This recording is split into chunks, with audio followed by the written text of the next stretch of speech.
partenza, poi vai via. For the start, only for the start.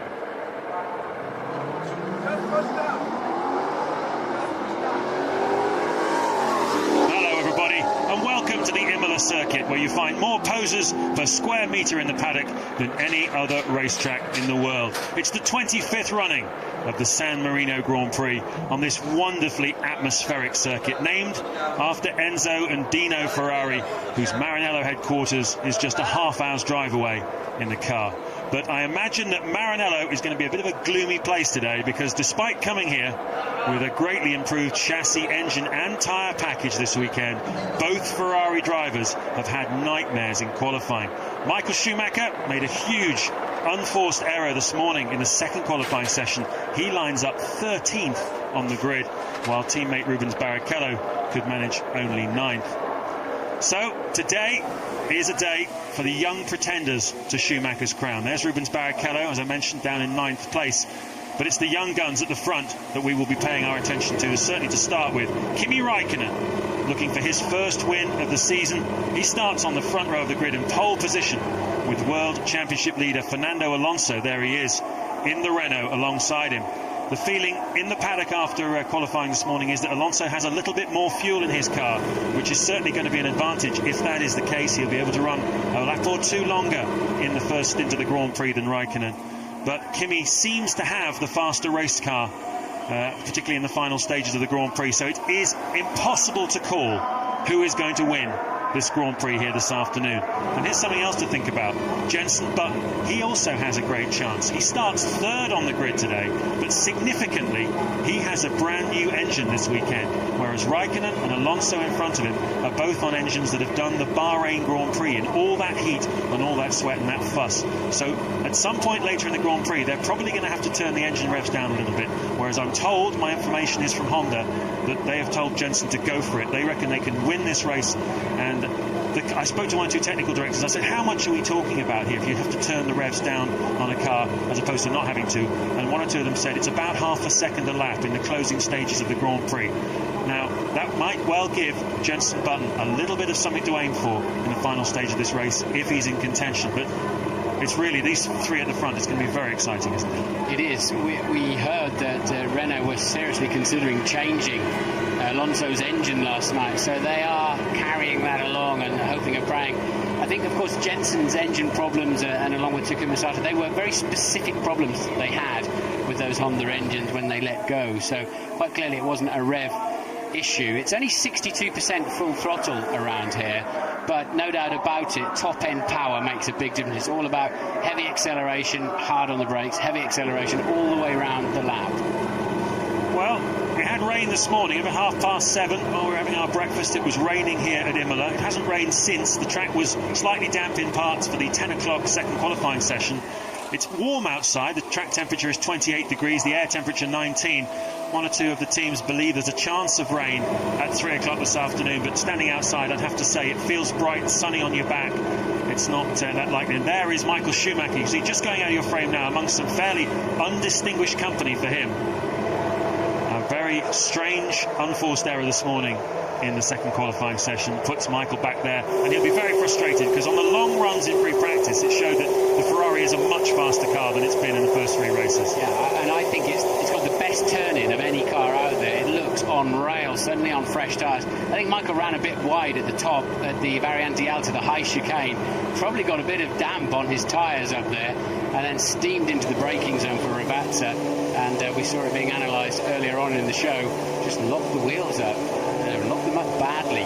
We're absolutely sure he's not been able to change that tyre. He was not allowed to put a fresh, brand new tyre on. If you do change a tyre, it's got to be one of similar or greater mileage, otherwise you're not allowed to change it unless it's absolutely unsafe. Don't think his would have been unsafe, but it'll certainly be unhelpful. And it's the loaded right front. This is an anti-clockwise circuit. If you start to build understeer because you've got this flat spot on the tyre, it then just compounds up because the understeer generates more understeer. We've got a Renault slowly off the line. Fisichella just getting away quite slowly, but is away in formation. Well, this is one of the most open Grand Prix I can remember for a long time in terms of who's actually going to win it here this afternoon. But it's pretty tight as well in the midfield section. There's lots of drivers within fractions of a second of each other throughout practice and both qualifying sessions. So the points paying positions today are going to be very, very hotly contested. The feeling amongst the team strategists is that most people are going to do more or less the same sort of thing. First pit stops anytime between a lap 18 and about 24, that kind of region. We're expecting most of them to stop twice today. This race was won last year on a 3-stop strategy, but with the new rules for 2005, particularly on the tyres, then the two-race engine rule, that's pushed out a little bit now. We haven't yet had a 3-stop strategy this season. There's a look at the Constructors' Championship. Looking good for Renault. Toyota, the form team, coming into this Grand Prix, but it's not been a terrific weekend for them. They seem to have dropped off the pace a little bit. Their car doesn't really like this track. Jarno Trulli is going to line up 5th on the grid after a heroic effort in qualifying, but his teammate Ralf Schumacher down in 10th, and not expecting them to be contesting the victory. But nevertheless, they're here. 62 laps of this 3-mile-long Imola circuit then. Total of 189 miles. And at the end of it, will we have our first British winner for 2 years? Will Kimi Räikkönen have his first victory since Spa last year? Or will Fernando Alonso make it 3 in a row? I can sort of imagine in 4 or 5 years' time talking about these guys we've got on the front row, the front 2 rows of the grid today. Can't you? They are very much the future of Grand Prix racing. Plus, I'm sure we're going to get some other hot shots coming along too in that period of time. But, right now, then, Räikkönen, Alonso, Button, and Webber taking up the first 4 grid slots. Coming in then, Räikkönen backing the pack up. He doesn't want to go and sit on the line with his tyres cooling and his engine beginning to boil. So you have to back the pack up and make sure they get on their grid slot as quickly as you can make them. We used to be timed and we had to do it in under 30 seconds, and that was much fairer for everybody. That one slipped away a little bit, but normally it's about 40 to 45 seconds now that you're waiting at the front of the grid, and that seems like an eternity. On board there with Trulli just sliding into 5th place. Mark Webber over to our right.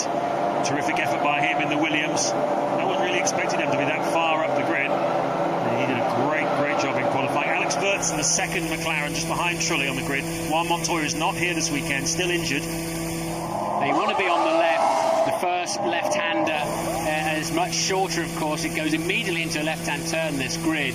And you definitely want to be on the inside and the left-hand side, therefore, down into the Tamburello chicane. And the lights go out. The San Marino Grand Prix will begin. Are you ready? Let's race! Oh, yellow flags at the back. Good start by Räikkönen. Keeping in touch, though.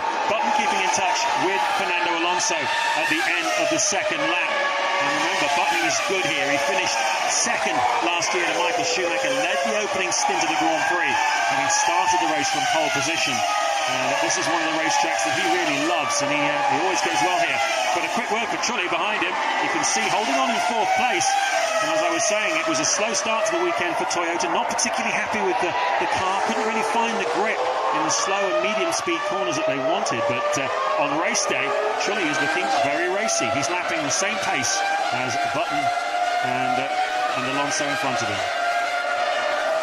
So 2.6-second gap, then Alonso now needs to close it straight down, and he's much faster than he had been in the first sector of this lap 3. He knows he cannot afford to let Räikkönen get a cushion like that. And Button, they're strung out quite quickly, aren't they? I think it's to do with the aerodynamics this year. The drivers are all complaining to a man how difficult it is. And yeah, there was waved yellow. Somebody didn't get away from the very back of the field. Don't know who that was, but clearly the light system was absolutely fine. You're right, Jan. We just couldn't see it underneath the graphics on the TV screen. And this is how Jarno Trulli made it past Mark Webber. Remember, he said, Mark Webber said, I want to get to the inside straight away when he spoke to me on the grid, and he knew he had to do that because it's just so much shorter on the inside line. I think it was Felipe Massa who qualified a spectacular 8th this morning, but because of an engine change, he had to drop 10 places back on the grid. So he was 18th on the grid, and it was him on the pit wall side who didn't get away very quickly. He has got away, though. Massa running in 17th at the moment, so just a slight overreaction from the man with the yellow flags, I think, more than anything else.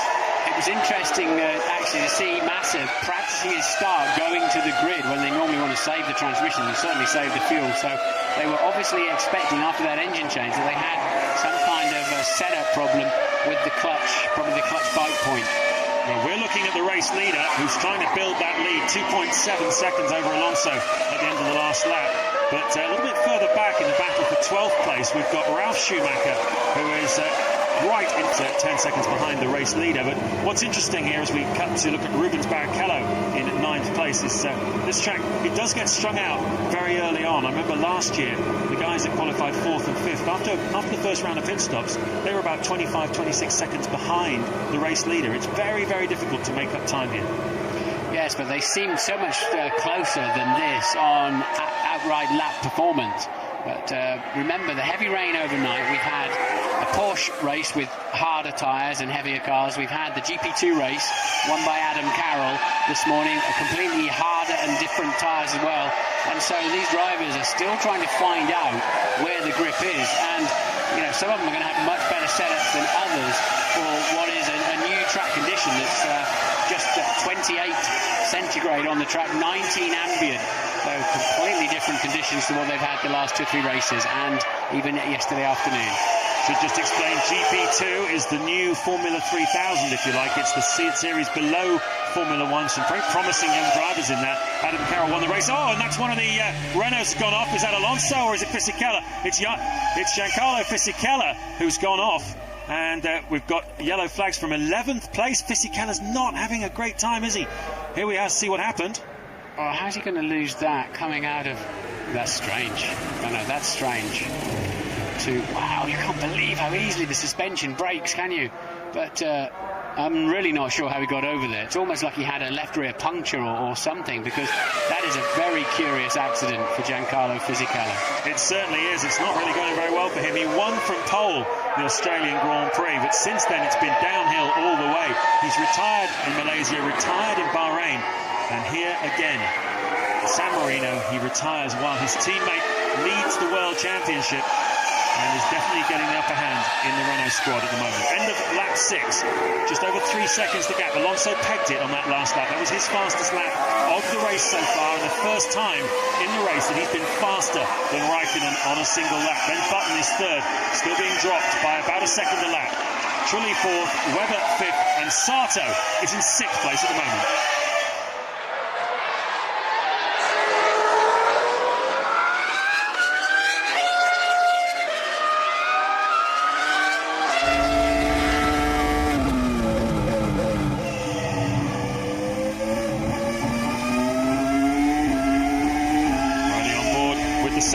Tucked up behind Jarno Trulli, who's now up to P3. There's quite a long queue forming behind him. Certainly is. He was on the pace in the opening laps, but just recently he's about 0.8 of a second a lap slower than Button. You can see the queue behind him. Webber is there in 4th. Sato is 5th. Wurz is 6th on the McLaren. 7th is Villeneuve, and 8th Barrichello. They are all within 3 seconds of Trulli, the 3rd place man. So I told you it'd be tight in the midfield. You certainly weren't kidding. Ted Kravitz, what can you tell us? I'm still deep within the McLaren garage. I've got to keep my voice down because Kimi Raikkonen, absolutely furious, has just jumped out of the car. He threw his steering wheel right across the garage. It almost went into the next garage, and he's absolutely furious. But I can tell you, I caught a look at the drive shafts, and both of them were still turning. Both rear drive shafts, both attached to the rear wheels and still turning. So it's looking more like something like transmission or even electrical. It's not a case of the Iceman cometh, it's a case of the Iceman cracketh, I think. Raikkonen throwing his steering wheel, that's strong stuff.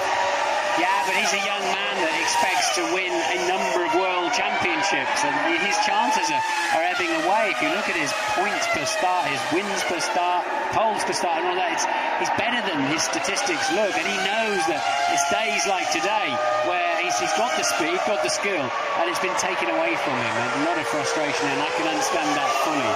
Remember 2003 when he had a great start to the championship. Michael Schumacher was a long way behind him. He put down the engine blowing up at the Nürburgring that year. Do you remember when he was leading the race? That was the reason why he believes he didn't win the World Championship in 2003. And who knows, he might well feel the same about today, because that was it was certainly looking very good for him before that failure. And the way the point system is now, with a 10, 8, 6, 5, 4, 3, 2, 1 for the top 8 positions, it heavily penalises did not finish DNF, doesn't it? Certainly does. So let's have a look at the picture then. What's the landscape look like on lap 12 of... Back in Bahrain, I kind of feel sorry for you a bit, but what do you think? He said, I think the team had a moral obligation to Alexander to give him a shot here this weekend, and that's fair enough, which is very, very sporting of him. Certainly is. We're expecting Montoya, who's got a broken bone in his shoulder, to come back at the Spanish Grand Prix in 2 weeks' time in Barcelona, when McLaren are promising a much faster car. They've got a lot of aerodynamic parts and other electronic parts coming on the car, and their big step, their big upgrade is scheduled for Barcelona. So if you thought they were quick here, you wait till you see them in Barcelona in 2 weeks' time. Wirtz, though, as you say, he knows these cars so well in his years since the end of 2000 when he joined McLaren. He's done over 50,000 miles of testing for McLaren. It really is an enormous workload that he's put in. Talking of Montoya, I wouldn't want to be hanging on to a Formula 1 car around Barcelona of all racetracks with a dodgy shoulder, so we'll have to wait and see if he makes it back. I bet there'll be some pain going on. Well, there certainly will, because apparently one of the problems is the bone's cracked. Healing that isn't so much a problem, but he's got the kind of muscle wastage because the shoulder has been immobilised for the last 3 weeks, so inevitably he's going to have to build the strength back up in that. And as you say, the G-forces in Barcelona are as high as anywhere, aren't they? Yeah, he's pretty rocky though, isn't he? He's a strong old boy, so of all the drivers, he's the one that would probably most get away with that. Certainly would. There's a very funny banner up here, actually, this corner where we are now, Variante Alti. You won't see it because it's just underneath the camera. It says, Montoya, see you in Wimbledon. Supposedly a tennis accident that sidelined the Colombian. There are some other theories about it in the paddock, but that's what he's saying. That's his story, and he's sticking to it. Right, are they 3 stopping or are they 2 stopping? What's going on in that pack now that truly is reversing into? They're all thinking, okay, right, I just hope I'm in 1 or 2 more laps faster than these guys. As Barrichello firmly joins the queue as well there now. He's thinking, right, I just hope I'm doing 1 or 2 more laps. I'll banzai that and I should get an advantage over at least the person in front of me and maybe a couple of these guys. Maybe, mate. He was giving me a bit of a slap on the grid, wasn't he? Because I blamed him for the incident in Malaysia, which I still do, by the way. And Alonso then just got over the line in a 23.7, and Button goes over in a 1 minute 23.5. The gap down to 9.2. This is a 2-horse race, and none of them are painted red and prancing. Ted has some news. I've just been into BAR. I'll tell you what, they're delighted with Button's pace. I mean, the last lap was half a second quicker than Alonso. This one, Alonso's pulled it back to 2 tenths, as you say, Martin. But they think he can close this 9.2 gap. They're very, very buoyant down here at BAR. Well, he's certainly in the race, and if he's got a good fuel load on board, but I'm pretty sure so does the Renault. But Jensen is not out of this race at all. He's got a fresh motor anyway. We think we know that Alonso might just be having to nurse his. Long way to go in this race, and tyre wear will become a factor by the end. Yes, this circuit is not as heavy on tyre wear as some others, but that means they'll just go softer on the compound and stretch the margin that way. It's a lot cooler here than it was in Malaysia or Bahrain as well. The Renault seemed to handle its tyres pretty well. Certainly Jenson Button is a very, very smooth driver, so if there's going to be a race where his smoothness will protect the tyres, this could well be it. Certainly it's game on as far as the win is concerned. It's still wide open at the front between Alonso and Button. We're riding on board with Mark Webber. We've just exited the Variante Alta, the high chicane. One of the Renault mechanics indicating that it's all a bit easy at the moment, but you wait and see, mate. There's a long way to go in this Grand Prix. There's your top 8. Barrichello into the points. Ferrari need to salvage something from this Grand Prix in terms of reliability, and it's been their benchmark for so many years now. Right, the race is starting to come alive. Button is closing the gap to Fernando Alonso, down to 8.6 seconds. Button's just set the fastest first sector time of anybody so far in the previous 19 laps of this Grand Prix. And then third all the way through to 7th with Villeneuve absolutely nip and tuck, and they'll be waiting for either a driver error or for the pit stops? Well, we're certainly getting into the pit stop window now. We saw Barrichello come in for fuel. Not sure whether that was scheduled or whether just checking something, but certainly the second time was for retirement. We are into the pit stop window anytime between now and about lap 24, 25. A few just spots there on the camera lens. I wonder if that's a little bit of moisture coming out of Trulli's car or a little moisture in the air. Well, we did say, didn't we, that Mark was busy trying to clean his visor, so maybe the toilet's just putting a little bit of water out the back. And Button just done a new fastest lap of the race at 23.1. And it only took another 10th out of Alonso, but he's pushing hard now. I hope that's not a sign he's about to make his pit stop. Well, it might well be, but it's certainly a sign that he intends to push Alonso here this afternoon. Remember, off the line he was third, Alonso second, and Raikkonen first in the opening exchanges. And he let them get away from him a little bit. Now he's trying to close the gap down again. But as I said at the top, he has got a brand new Honda engine in this car because he retired from the last Grand Prix, and that means he can take a new engine for this one. Whereas Alonso, who won the last Grand Prix in Bahrain, has to use the same engine again. And that may well end up being telling towards the end of the race. It means that Honda can turn the wick up. Maximum attack, maximum power for Jensen. They want race wins this season. They're not particularly bothered where they finish in the World Championship. They want to win some races. Really, I thought Mark would be the one most likely to overtake. There he goes, Sato really in the perfect slipstream. Maybe he just turned his revs up a little bit, and the braking line into the corner. Mark tried to go back around the outside, but he knew there was no hope of that and came under further pressure himself.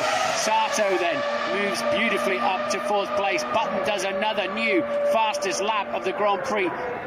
That is a replay, I believe, of that incident, and Webber then coming under extreme pressure from Wirtz, but Wirtz couldn't make it stick. Well, they do have a kind of overtake button as Trulli dives into the pits, and so does Webber.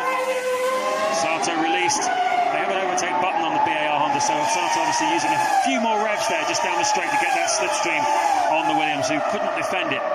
Webber pits, so does Trulli. Webber would dearly like to get back out in front of Trulli here. It's a pit stop race for the mechanics. How much fuel's going in? Watch out for Webber coming over the right shoulder of these mechanics. Not quite. Another quarter of a second faster on the pit stop for Williams. And that's a sinking feeling you can hear from Mark Webber as he looks at the back of that Toyota wing one more time. Sato, remember, has been released. It's a BAR 2-3 here at Imola. Yet to score a World Championship point in 2005, but they're running second and third, Button and Sato. And Ralf Schumacher has pitted as well. That's released Michael Schumacher, so watch out for his lap times in the next few laps as the race leader comes into the pits. This is where Button must attack now. He must attack. Yes, he's too far behind to make the difference, but the good news is that Button has gone at least as far as Alonso, which means he's at least as fast as him. So Button then, does he pit on this lap? Alonso, he's continued, so he had even more fuel on board. Great news, we've got a race on our hands. We certainly have. The last lap, not brilliant from Jet, back about 20 seconds off the back of Jensen Button, but he's shown in just this brief interlude that this Ferrari is very, very quick. Rotten luck in qualifying, a mistake by him has really cost him here today. I would imagine they brought him in even if it wasn't the right moment, even if he could have gone another lap or two, because quite clearly he was going to lose time behind Button. He's not really racing Jensen Button, he's racing the rest of that pack that were tucked up behind Jarno Trulli, because Alonso and Button were too far out front. The gap is now 9.1 seconds. Where does he feed back into the racetrack? Way ahead of them, doesn't he? Alex Wirtz is coming down the main straight. Schumacher is up to speed. He has jumped Sato and Wirtz. There goes Wirtz in the background. So that was a super stop, a super stint by Michael Schumacher. And Trulli's behind Sato anyway, so Michael Schumacher does come out in a net third place, and so does Alexander Wirtz into fourth. So that's an incredible moment for Michael Schumacher. The Tifosi love it. Let me explain to you what happened here. He's just gone from 12th to 3rd by staying longer on the fuel. It's really worked for Michael Schumacher, and he's now on the rampage here at Imola. Alonso leads, Button is second, Michael Schumacher is third, and it's game on at Imola.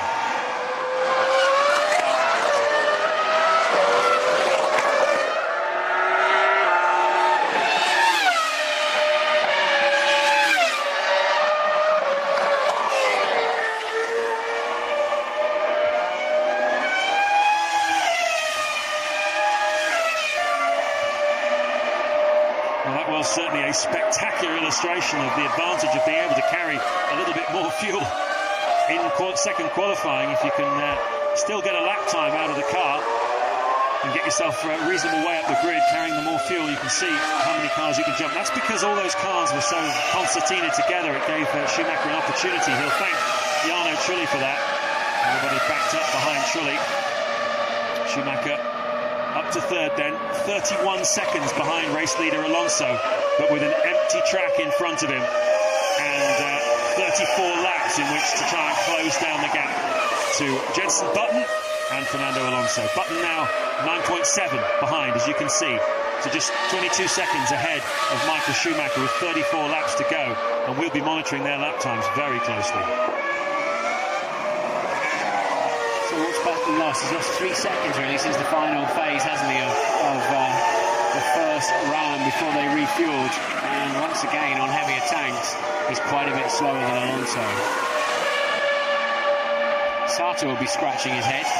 You'll wonder how he ended up so far behind. Remember, he's a full 6 seconds behind Michael Schumacher, a man who was 4 or 5 places behind him not so long ago. Absolutely. He did 2 laps less on the fuel, basically, than Alex Wurz. That's certainly a big part of the story.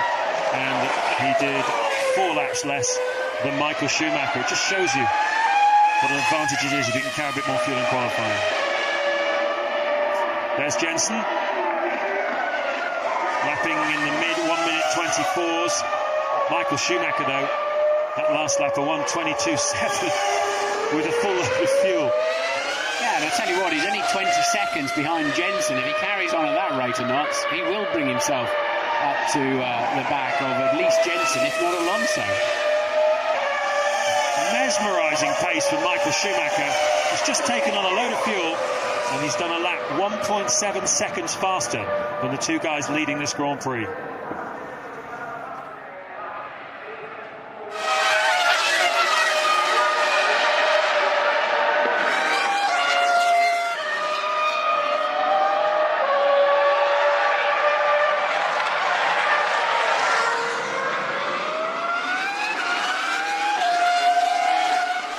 Approaching half distance in this 25th San Marino Grand Prix, and Michael Schumacher, he's won it 6 times already, looking for a 7th win.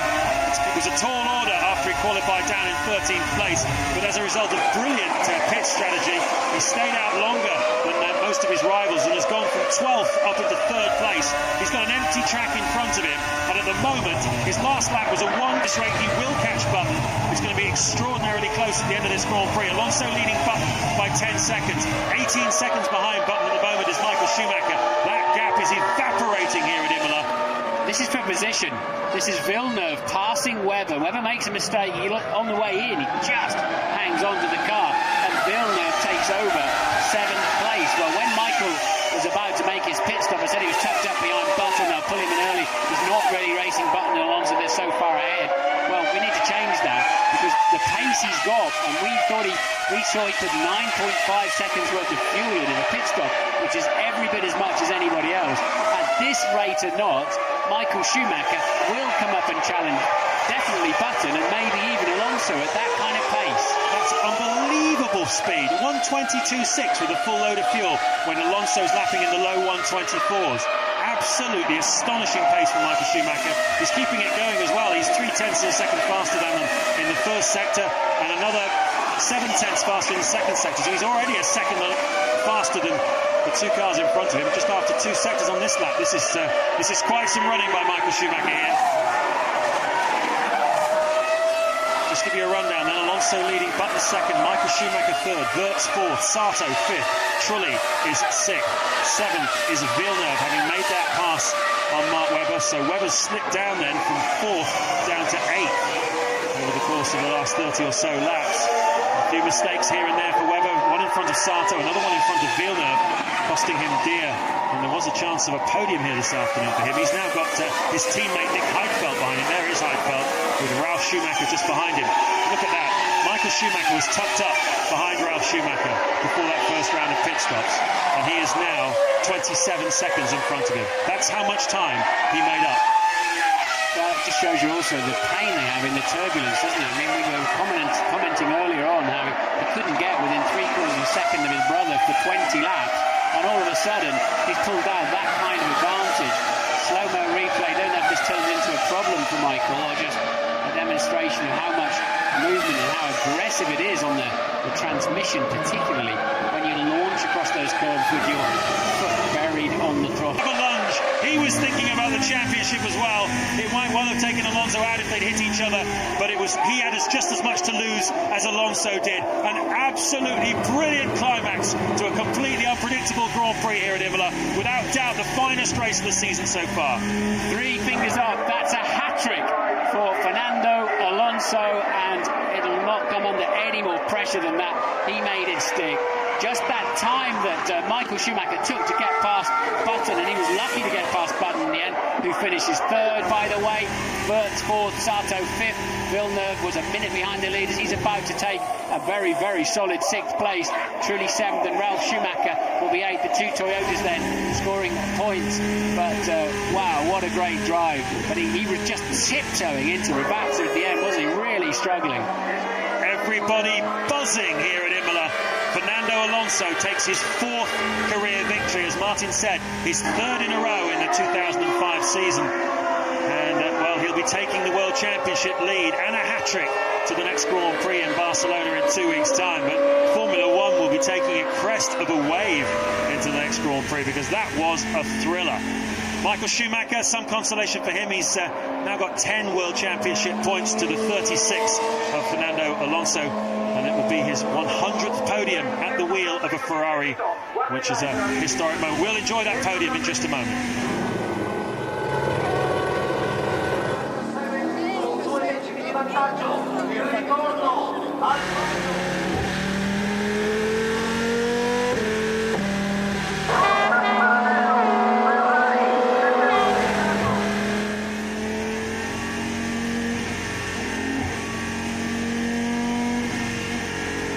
Well, he certainly wants to make his point, doesn't he?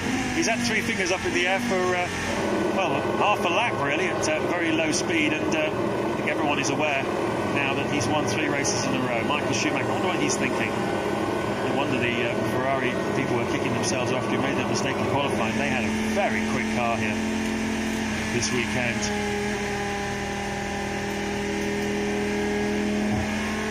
Sportingly, all the marshals waving flags, congratulating the race winner. He's thoroughly deserved that.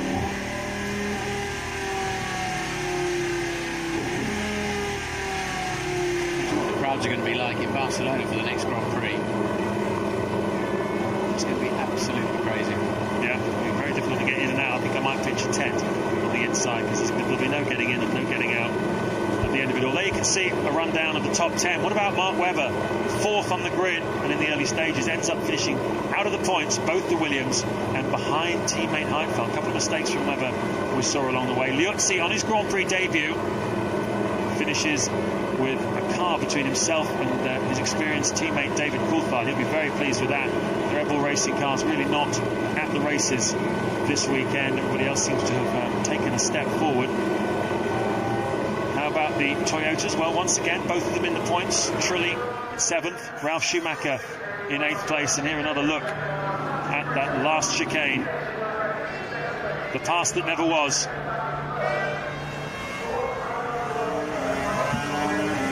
And just looking back at it from Alonso's perspective, sometimes that Ferrari was so close to him.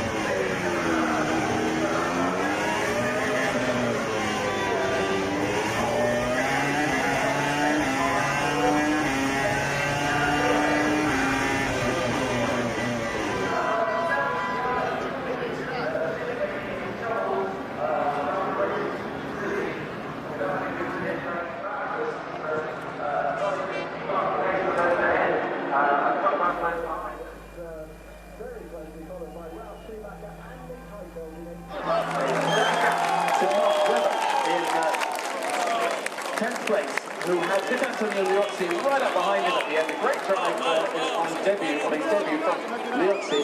And then welcome back to Imola, where we're still getting our breath back after an amazing conclusion to the Grand Prix. Schumacher smiling now He didn't get past Alonso in the end. Fernando Alonso has won his third Grand Prix in a row. Herbie Blash there just congratulating Michael on a heroic performance. He went from 13th in the early stages behind his brother Ralph, jumped up to third by running a little bit longer into the first round of pit stops. The early running in this Grand Prix, though, totally dominated by Kimi Raikkonen, who retired early on with a technical failure. He too would surely have been in the mix and possibly winning this race in front of Alonso. Alonso inherited the lead then from Raikkonen, with Button some distance behind him. Button tried hard, did the best he could. He finished third here this afternoon, and in the closing stages it was all about the battle between Alonso, whose tyres aren't as bad as they look there. He's picked up a lot of bits and pieces from the side of the circuit. That's how close it was at the finish, though. Michael Schumacher picks up 8 points that are absolutely vital to get his championship on the move, but the bad news for him is that Alonso picked up another 10. He now has 36 points in the championship, and well, it's game on. But we've seen enough today, Martin, to suggest that Ferrari is going to win a lot of races in the rest of this season. Yes, if he'd have started in his correct grid slot, surely Michael Schumacher would have won this race. It would have been interesting to see just how honest Raikkonen could have kept him, because he scampered away, didn't he, at the beginning of the race quite comfortably, although Alonso did peg him after 5 or 6 laps from in second place. But yeah, ominous, as I think I said during the commentary, that Ferrari just was so incredibly fast. And we haven't, and they're looking glued on brand new tyres. We haven't really seen that kind of pace, have we? What they've done, they must have changed and just found a peach of a setup for the race.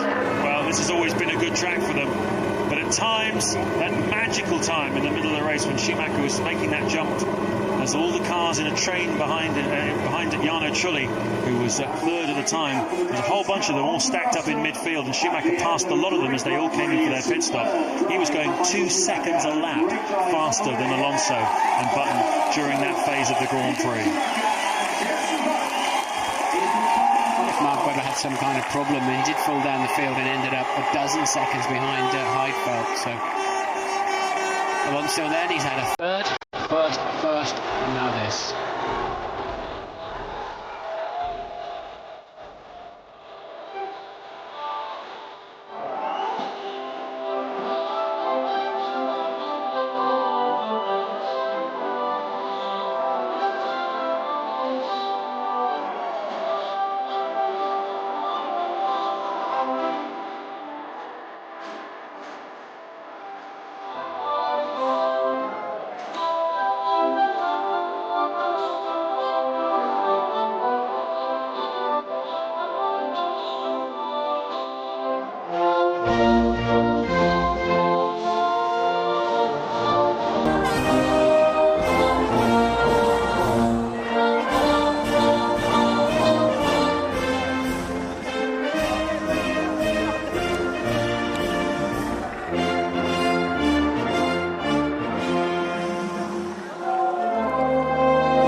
Consegna il trofeo al vincitore Fernando Alonso. The trophy presented by Richard Gibb, Managing Director of Foster's Europe. E per quanto riguarda la casa costruttrice vincitrice Renault, viene consegnato il trofeo da Richard Gibb, Manager Generale della Foster Europe. To the second place driver, Michael Schumacher, the trophy presented by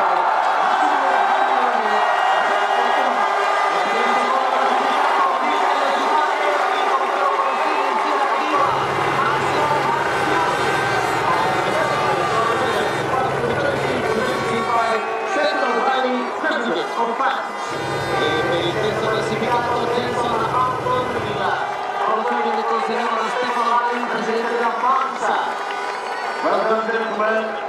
as the podium party leaves the show.